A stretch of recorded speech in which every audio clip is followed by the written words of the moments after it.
Hi guys. How is everybody? I'm so psyched that you lasted.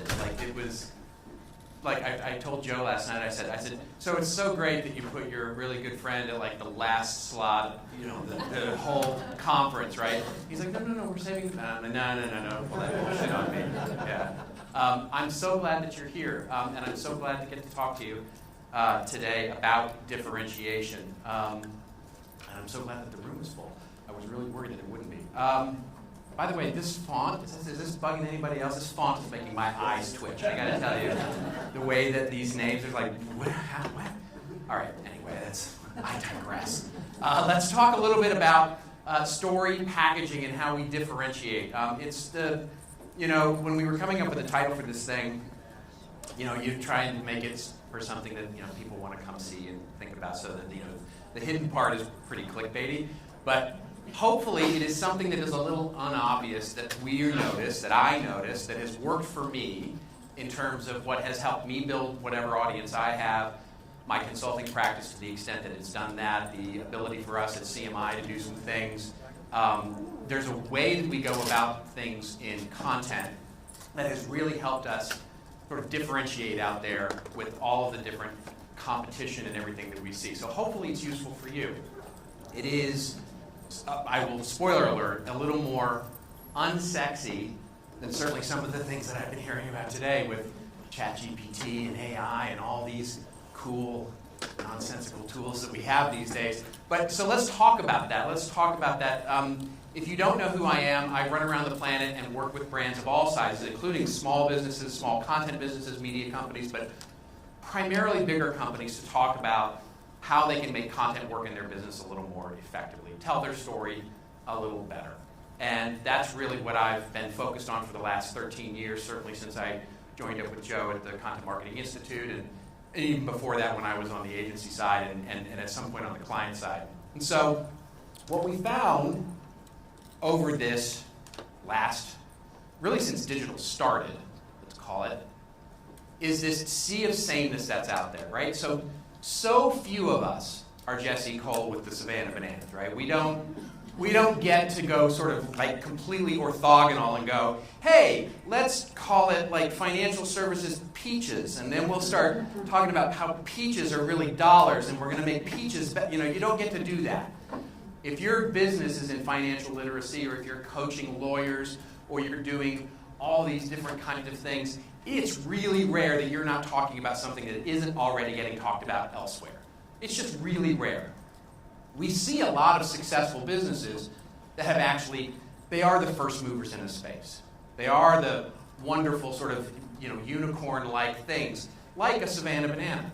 I was so struck by Jesse's talk and the 5 E's. I loved that idea because it is foundational, really, for any business, for any kind of business, whether or not you are sort of in that wonderful place where you can talk about, you get to talk about dogs, and you get to talk about, or sort of sexy fashion, or those kinds of things, where you can truly be out there and weird, versus where you're trying to teach somebody something and it's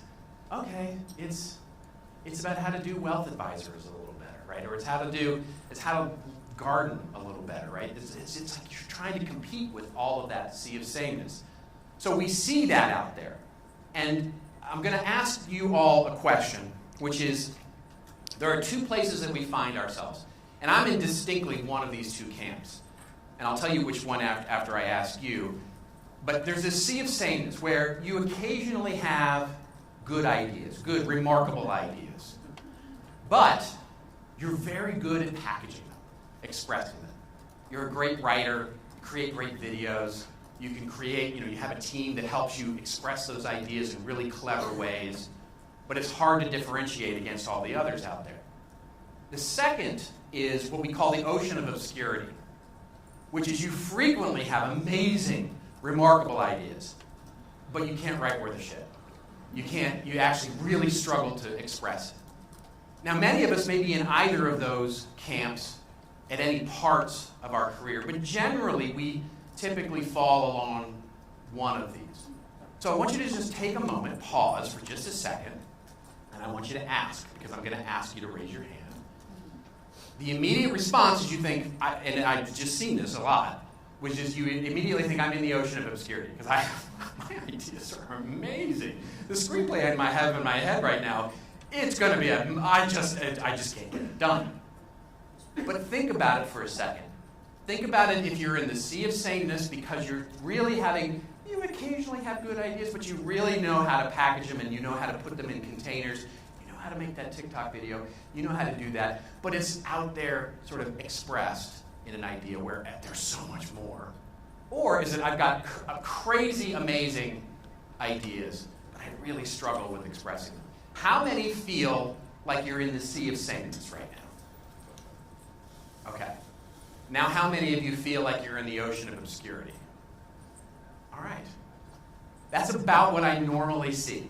It's a little of more of us feel like we're in that sea of sameness. And it's usually, and I would bet you, that most of you who feel like you're in the ocean of obscurity are doing something that's truly like either unique or so niche that there is a very focused audience for what it is you do. In both cases, however, there is a remedy for this. Because in both cases, what we find is that in the sea of sameness, what we're trying to say is, how do I maximize the few ideas that I have so that I can reach audiences more consistently and at scale? Because it just gets lost. All the stuff that we do just gets lost in the sea of everybody else doing the same thing. Yeah, we make YouTube videos, but so do 9,000 other people. Then, in the ocean of obscurity, we see, how do I best express my ideas because they're amazing?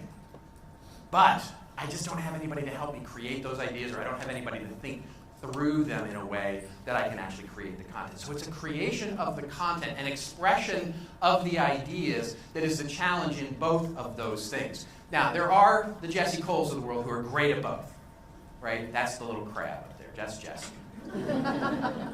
They're just great at them, and they're amazing at both. But we're not Ryan Reynolds. We're not Jesse Coles. For the most part, we're not Gary Vaynerchuk. Thank God. And so, all of those things, we're not those people, right? We are us. And we have different struggles, challenges to get into that sea of saying, how do we actually emerge in that market? So this is what I want to talk about with a little bit. Now, here's the spoiler alert of all spoiler alerts, and it's bad news. I'm sorry. Your content will ultimately provide you no competitive advantage. The content you create will ultimately provide you zero competitive advantage, ultimately. That's just the way it is. Even Jesse Coles. If you go amazing and you're the complete unicorn in a marketplace, and you have this amazing content that goes viral and it gets you where there's 600,000 people on the waiting list, guess how long it is before somebody copies what Jesse's doing? Guess how long it will be before it starts to become a thing? If you get so lucky as to one of your pieces of content goes viral, guess how long it will be before someone copies exactly what it is you're doing? Milliseconds in some cases. So your content isn't ultimately what provides you. It's only the expression of your idea. It will not provide you the extended competitive advantage. That's the truth. The difference is, how do we manage and create our content? That is what differentiates us in the world. I'll give you an example of this. So we think about, what is our job? Our job is, and it's been said by so many of the wonderful speakers here at this event, what is our job as content entrepreneurs? Our job is to engage audiences and inspire favorable behavior. That's it. We're trying to engage audiences and inspire them to do something we want them to do. Buy our course, subscribe, buy our product, so, whatever it is, we want them to do something, and we're using content in order to affect that behavior change. That's it. That's all we're trying to do. Now, the only thing is, an audience will only start a journey of that action, of taking an action on something you want them to do, once they trust that you're the person to take them on that journey. And that's a critical piece of that, is that they have to trust that taking a journey with you, wherever you're going to take them, is beneficial for them. And they have to see it as different than something that they've already been given or already done. And then, when we think about that, that means that content isn't just what we think. I know Anne ended with that. She's like, great writing is what we think. It's not. Content is not just what we think. Great content, good content, by the way, is just clearly communicating what it is we think. That's good content. Great content is clearly communicating to an audience what we think, and they care about what it is we think. That's great content. That's our job. So when you look at something like the Marvel Universe, right, they created, and just, I don't think I need to tell, this crowd knows probably better than most. Marvel versus DC. Marvel people, raise your hands. DC people, raise your hands. Yeah, the two in the back, right? Yeah, okay. Yeah, oh, we have three. Okay, we got three here. Three amazing DC people. By the way, I'm a DC person. I'm gutted by how the DC universe has evolved over the last 10 years, or hasn't evolved over the last 10 years. But why is it? The stories aren't any better at Marvel, and they're not any more powerful characters. What is it that differentiates them? It is the way, the operation, how they have actually told that story. Taken the time to tell that story, to express ideas carefully. That's what differentiates right now the idea of the DC universe and the Marvel universe. And I'll go a little deeper into that, because when we start thinking about it, our content is not our why. So Simon Sinek made a big idea about this, but 11 years ago now, with Start With Why. And the idea was that your brand, what you do, people don't buy what you do, they buy why you do it. It is not true. It is absolutely not true. Now, he then revised that, by the way. The second edition of Start With Why talked about the mission of the team and why you do what you do and the internal culture, the leadership ideas. Totally buy that. Getting to your why is important. Getting to your why as a story doesn't exist. Brand, your brand, why you do what you do is inherently not a story. Why? Because it doesn't have any tension in it. The idea of Nike, for example, and their brand of just do it, and then if you go to their About Us page and their brand statement is beautiful, it's lovely, it's wonderful. The idea is that everybody is an athlete, and they have even the little asterisk that says if you have a body, you're an athlete. We are here to celebrate the athlete. That is an ideal. That is the destination. It is the North Star. That is their brand. It is what they claim about themselves. Wonderful. Not a story. It's not a story.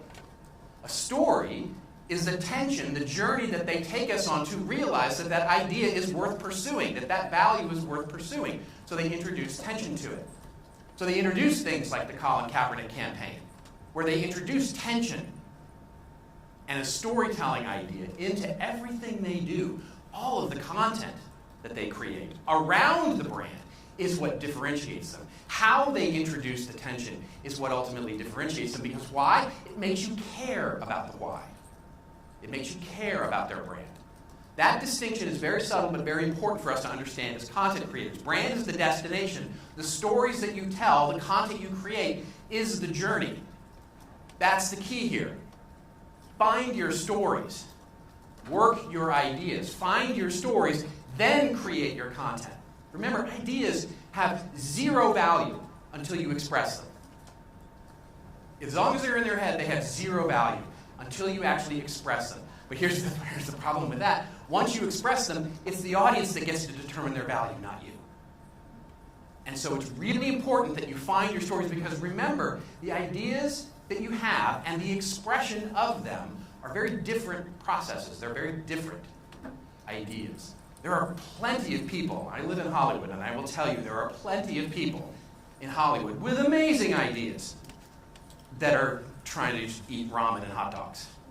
They're amazing, creative, amazing people. They just can't get it out. They can't express it very well. They don't know how to express their ideas in a way that actually makes an impact that they're trying to make. So spend the time architecting your ideas. This is the way that we maximize the results of whatever it is we're trying to do.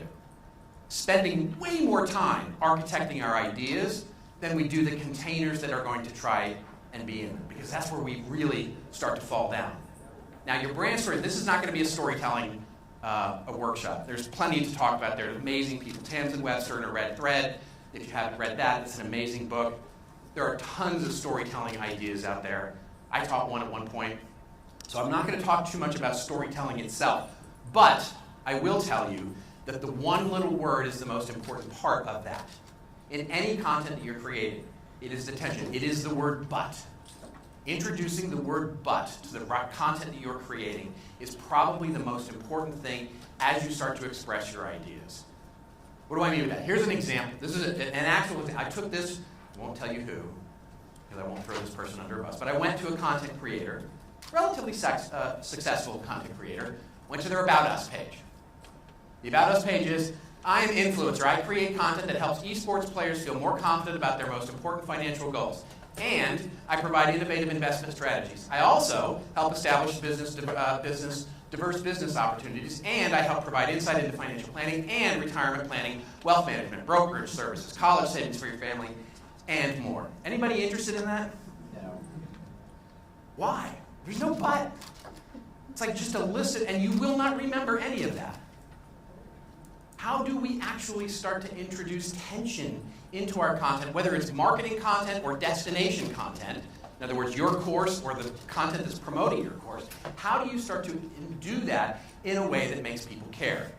Well, we can start to think about how we tell better stories. Now, this is, by the way, I know there's been a lot of talk about AI over the last few days. This is why AI feels just a little bit off when we use AI to generate our content. Right now, it just feels just a little, just slightly off. Because the very thing that we're scared of with AI is the one thing that it doesn't have, which is a point of view. AI will not go, if you go, write me a 300-word blog post about why content marketing is awesome. It will dutifully comply. It will not go, you know, Robert, there's a lot of content out there about content marketing and why it's really important. You probably shouldn't write a blog post about that. That's not what AI is built to do. It's built to dutifully comply. I actually went out and had Midjourney, this is Dolly, I said, paint me a picture, give me a photograph of what Content Expo looks like. This is, of course, before Content Expo actually happened. And this is what it came back with. Okay, that's not useful at all. And it's just okay, fine, it doesn't look like any of this.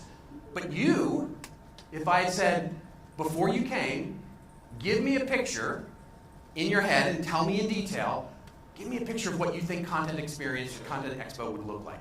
I guarantee you it would be better than that. Right?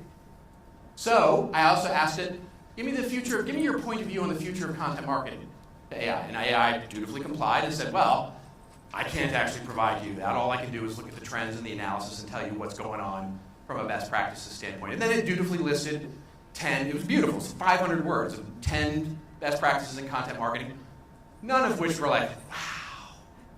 It was all shit you've all seen before. It was all great. It represents us. It represents and. And then I said, and this is my favorite one of them all, I said, convince me to go to Content Expo. Convince me. I said, write it in the style of a Hollywood movie trailer so I would absolutely, just can't avoid this event. Hello, esteemed entrepreneurs. It reminded me of the Steve Buscemi thing. It's like, hello, rock and roll kids. You know, hello, esteemed entrepreneurs. I hope you're always on the lookout for amazing content. It's like, oh, crap. It just feels a little off right now. So, what is your point of view? This is more important for you than any other business. As a content business, your point of view is your world. It is your livelihood, what you believe the way the world works. That's the way, and it's your small part of the world, your niche. The way you want to express your ideas, your brand's stories. This is the way you think the world works. This is the only way you can actually differentiate in the sea of sameness or get out of the ocean of obscurity. When we think about this, it is simply scaling our mind, working our ideas, scaling our mind share. Especially if we have more than one of us working in the business. If you're alone, it's a great process. If you're not alone, if you're working with teams or an agency, you've got to figure out a way to make your ideas work in a way that scales across the business. Because those few great, remarkable ideas you have can either get trapped in the context of a single blog post that by Friday is already below the line, or you can start using those ideas every single day. Because those great, remarkable ideas don't come along that often. You are uniquely important. And I love, by the way, this is taken right from the website that Joe's team wrote for this event. Side projects, side hustles, and hobby content work are fine, but let's be serious. You want to transform your content creation skills into something way more powerful. we believe the next 5 years, the fastest growing startups will be the content entrepreneur. There's a journey I can take. Now as an audience, that's a journey I can take. He's not saying, and we do this, and we do that, and we do this. He just simply introduced a journey that we can take, and we want to take it. Point of views are your invitation to the journey for your audiences. And by the way, very few people do this well. So if you can do this well, you will differentiate in the sea of sameness. It is not making your communications clearer. It is making them clearer and making them care. This is the classic Homer Simpson when he says to his daughter, "Oh, honey, just because I understand doesn't mean I care."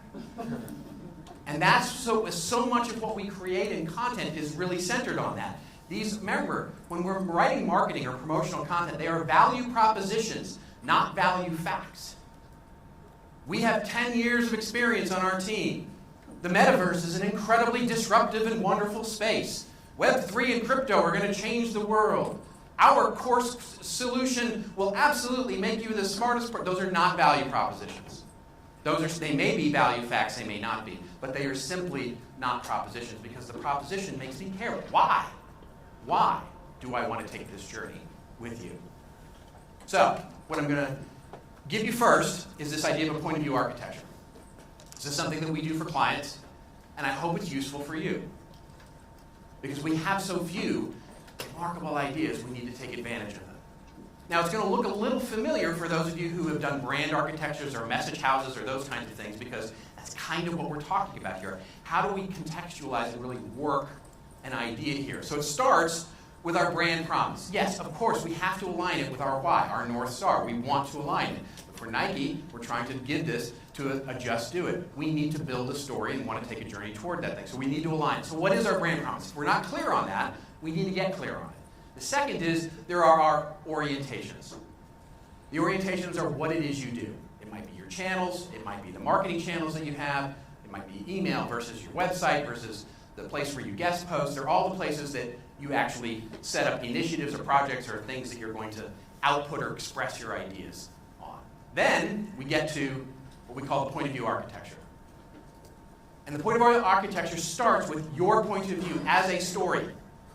Your point of view as a story with a full and big butt. That line needs to land a lot better. All right. Yeah, there's all sorts of jokes there, but I'm not going there. All right, but it is your non-negotiable view of the world expressed as a story. This is what we believe. This is what we believe. This is how we believe it. The story is centered on your audience's why. What is the journey that you want them to take? What is the benefit for them? What is the benefit of that? Then the primary promise. The primary promise is, what are they going to get? Aside from you, it doesn't matter if you give it, but your point of view, what are you arguing for? This is my point of view on the world. Now, what's the benefit of somebody taking that journey? The benefit of taking that journey is someone's going to become more successful, you're going to have a better career, you're going to find a mate, whatever it is, there is a primary promise of doing this. Doesn't matter if I'm the one who delivers it to you or not. It means that my point of view is one that this is what I believe about the world, and this is why I think you need to believe it too. You need to actually come along on this journey. Then we get to our primary messaging. Primary messaging means it's used everywhere. For this idea, we're going to use it everywhere. We're going to use it in every piece of content we create that expresses this idea. Then there's secondary messaging, which is contextual. On a podcast, I may refer to it this way. On my website, as I market it, it's going to be referred to it this way. If I'm doing this as part of my coursework or building in a course or a teaching module, it's going to be delivered this way. There are keywords, buzzwords, jargon, ideas, messaging that you want to challenge there. If it's sounding like a lot of work, it is, actually. But this is the key, is working our ideas rather than sort of form-fitting containers around our ideas. This is the difference. Finally, it gets to definitions and standards. So you might have developed the cool snake. Every agency, by the way, has one of these, right? They have their cool methodology. You know, we've got our snake methodology. It starts with research. And then we come in and we do development with you. And then we come in and we help you develop strategy. And then we'll develop the plan. And then there'll be measurement. We call it our SNAKE. It stands for the simple, non-action, kinetic energy methodology. You might have one of those. You might have one of those, so you need that. You need the visual of it. You need the ability for it. You need to create a standard around it. That's the key. It's a point of view. Then what happens is, if you're developing this out with a partner, if you're helping someone else express this for you, an agency or a freelancer or an editor, this is where the brief goes. This is where you start, this is my remarkable idea, because I'm in the ocean of obscurity and don't know how to write this. Now, you can have somebody express it just the way you want it. Or, if you have a team, this is where you share this idea with the team. This becomes the architecture of your idea, your point of view. Now, it doesn't mean that they won't change. It doesn't mean that they won't evolve. But the idea is that you're working the idea to get scalability, to get consistency, to make sure that you're thinking about this in a much broader and deeper way. But it may end up, as I call it, the not-so-brief brief. This is one that I did for a client. They were talking about how IT modernization and cloud computing was going to change the world. Great, not a story. What's the story behind that? Well, we came up with a story about IT modernization and cloud and why it was important and take the journey, and we filled it out. And we basically built a whole framework. We built an idea. We built the primary messaging. Basically, this became their show Bible for how, whenever they talk about this idea, this is how they talk about it. This is how they talk about it, the idea. It's fully formed. So they can talk about it on a podcast. They can talk about it in a sales pitch. They can have salespeople pitch it. They can have, there's just so many different ways they use it now, and it's all consistent, and it's actually their idea differentiated. And they have a much greater chance of actually differentiating this. Just a very quick example of how I use it for my own business. So for my own business, I create these. Now, I don't make a formal document or anything. I just sort of write it out in my Evernote and sort of really just keep it all in one place so that I know I'm really exploring and working these ideas. So this is all shorthand, of course. But my brand for TCA, Content Advisory, is basically we believe, I won't go into the whole details, but we believe that marketing is more of an art and a science, that there are both creativity and processes that you can put into place to give yourself more chances for success and all that kind of stuff. So we have a podcast, of course, as you know, email, there's the CMI website, I do guest speaking, I write books, all that kind of stuff. Then, our point of view on this perfect thing, generative AI. So recently, I've developed my point of view, my ideas around generative AI. Some of you who have seen my writings on generative AI can start to see the through line that I'm starting to draw there based on my work on trying to figure out what it is, which is basically, I'm saying it's the next truly disruptive technology, nothing more, nothing less, but our short-term goal should not be to focus on how the technology will replace our value, but rather how it enhances our value as creators. That's my idea. And it's maybe remarkable, maybe not. Doesn't matter. It's my idea, it's what I believe about the way the world works, and now I've architected it out with a primary promise, secondary messaging, etc. And it lives everywhere. It lives on our website, it lives in emails I do, it does in any guest posts. If I'm getting interviewed on a podcast, I just review it. And so that I'm using the same words, I'm using the same ideas, I'm staying consistent, and I'm scaling, and I'm giving myself a much better chance for my ideas to actually bubble up. So, if we can think about that, and really look at our own ideas, how does that start to help us? Because we can start to differentiate. And you go, wait a minute, hold on. You just told me at the beginning of this thing that content, if ideas are differentiate you, ideas are what differentiate us in the world, and content is the expression of our ideas, but wait a minute, how can it be that content will not provide us a competitive advantage? And it won't, because of course it can be copied. But it is the consistent and scalable and our ability to maximize our few remarkable ideas or our plentiful marketing ideas in multiple iterations of an idea. That's what gives us, it's our ability to become Marvel. The idea to become an idea where we're telling a consistent story over time. That is what differentiates us. It is the operation. It is the way you create. The way that you create. Not just thinking about containers first. And by the way, we come to this very naturally. Thinking about containers first. As content creators, as marketers, as communicators, we're taught in university, sadly, still, to think about containers first. Think about how you think about content. You go, I need an ebook. That's what we need. We need an ebook. No, I need a white paper. No, we just need some web pages. Maybe it's an email. A podcast. That's what we'll do. We'll do a podcast because nobody's doing podcasts right now. Okay, we're going to do a podcast. No, we'll do an ebook. Okay, we're going to do an ebook. Now you go, great. We're going to do an ebook. We've got the container. It's all set. What are we going to put in it? What kind of content are we going to put in it? That's how we think. I need an ad. I need an email. I need a blog.